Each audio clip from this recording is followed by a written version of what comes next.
नमस्कार, आप देख रहे हैं बस्ती टाइम 24 और मैं हूं आपके साथ ज्योति पांडे। यहां हम आपको दिखाएंगे हर राज्य से जुड़ी महत्वपूर्ण और बड़ी खबरें। तो चलिए शुरुआत करते हैं कुछ खास खबरों से। लेकिन उससे पहले अगर आपने चैनल को सब्सक्राइब नहीं किया तो सब्सक्राइब कर लें और खबरों को शेयर करें और लाइक करें ताकि हर खबरों की अपडेट सबसे पहले मिले आपको। विकसित भारत विकसित राजस्थान संकल्प का जिला स्तरीय समारोह में प्रधानमंत्री नरेंद्र मोदी का संवाद कार्यक्रम ज्योतिबा फुले स्टेडियम में हुआ। समारोह आयोजित समारोह में केंद्रीय मंत्री कैलाश चौधरी, पचपदरा विधायक डॉक्टर अरुण चौधरी मौजूद। जिला collector Sushil Kumar Yadav, SP Harishankar, SDM Rajesh Bishnoi, Bhajpa के कार्यकर्ता, सैकड़ों महिलाओं सहित गणमान्य नागरिक उपस्थित रहे। बालोतरा से संतोष कुमार गर्ग के साथ नसरुद्दीन छिपा की रिपोर्ट।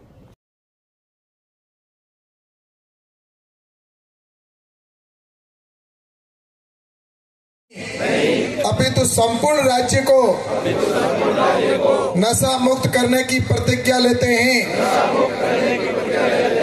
कि न केवल अपने समुदाय, परिवार,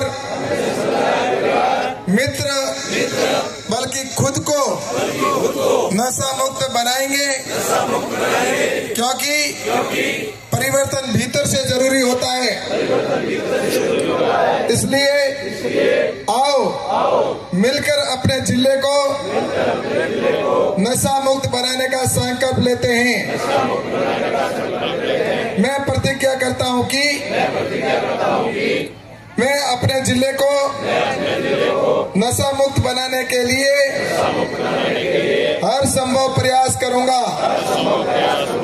बहुत बहुत धन्यवाद। बोलो कर्मचारीगण, अल्प समय के अंदर आपने जो यहाँ आम जन को जो बुला करके जो कीर्तिमान स्थापित किया, इसलिए आपका बहुत बहुत आभार है।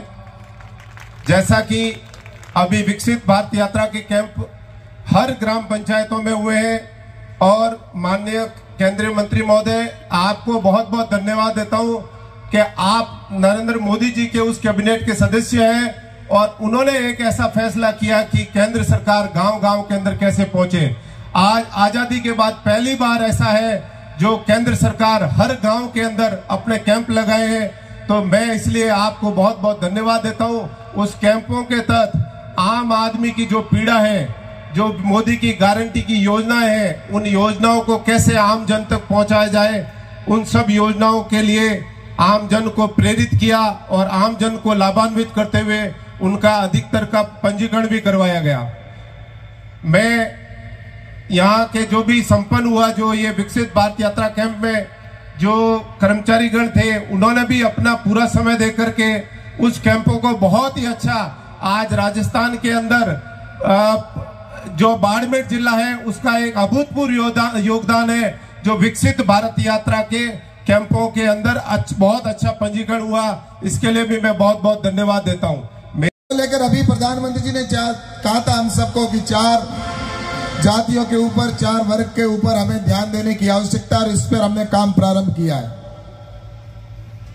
जिसमें 4 जातियों के अंदर अगर बात आती है तो युवा, महिला, किसान और गरीब, इनके ऊपर जब ये काम शुरू किया गया, गांवों के अंदर युवाओं को स्किल डेवलपमेंट के माध्यम से उनको किस तरह से प्रोत्साहित किया जाए, खुद के रोजगार स्थापित करे, और उसके साथ ही महिलाओं को सशक्त करना, महिलाओं को आत्मनिर्भर बनाना, चाहे राजीविका के माध्यम से हो, चाहे सेल्फ हेल्प ग्रुप के माध्यम से वो अपने खुद के पैरों पे खड़ी हो जाए।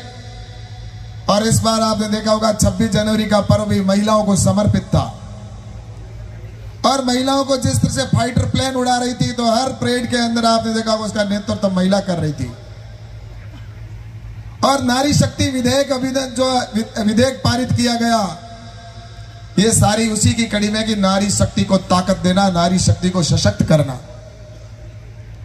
और इसी प्रकार से एक जाति किसान बताई, किसानों के लिए प्रयास किए जा रहे, किसान को आत्मनिर्भर बनाना, किसानों के लिए किसान सम्मान निधि से लेकर नई टेक्नोलॉजी तक देना, नई वेराइटियां लाकर किसान को देना, ताकि किसान भी चाहे वो स्टार्टअप के माध्यम से हो, चाहे गांव के अंदर एफपीओ बनाकर खुद की प्रोसेसिंग यूनिट लगाकर अपने उत्पादन में उसकी वैल्यू एडिशन करके मार्केट के अंदर अधिक रेट से बेचे, उसके ऊपर काम प्रारंभ किया। और इसी प्रकार से युवाओं को हो या गरीब की बात करता हूं तो मैं आपसे कहना चाहता हूं कि गरीबों के कल्याण के लिए प्रधानमंत्री जी ने जिस समय ये शुरू किया कि जब तक गरीब का उत्थान नहीं होगा तब तक देश विकसित राष्ट्र नहीं बन सकता। और गरीब के सामने सबसे बड़ी समस्या क्या आती है? गरीब के सामने सबसे बड़ी समस्या यह आती है कि जब वो गरीब 1-2 लाख रुपए कमाकर अपने घर पर इकट्ठा करता है और उसी समय उसके घर में या तो किसी प्रकार की बीमारी आ जाती है, उससे उसके